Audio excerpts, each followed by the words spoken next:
na 8 sio jambo dogo. CCM imeahidi kujenga bandari kubwa ya Musoma.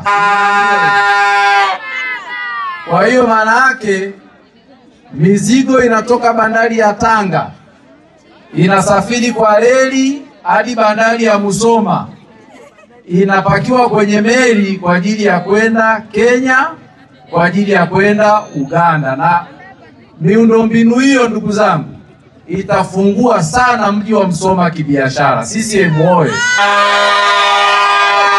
Na wakuyafuatilia hayo hawezi kuwa mbunge wa chama kingine isipokuwa ni mbunge wa CCM.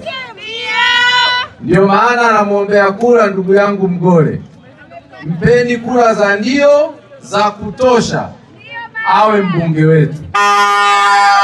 Mimi Mgole namfahamu vizuri.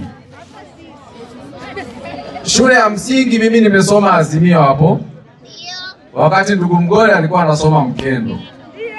Kwa hiyo tunafahamiana toka tukiwa wadogo. Ni mchapakazi, ni mpambanaji, ni mtu anayefuatilia. Kwa hiyo kwa hakika ni mbunge anayetufaa sana kwa wakati. Nimemsikiliza ndugu Peter, na mimi nimemsikia. Anaonekana wazi ni mtu anayejua vizuri matatizo na changamoto za Rwamlimi. Na waombeni tumpe kura za kutosha ili awe diwani wetu.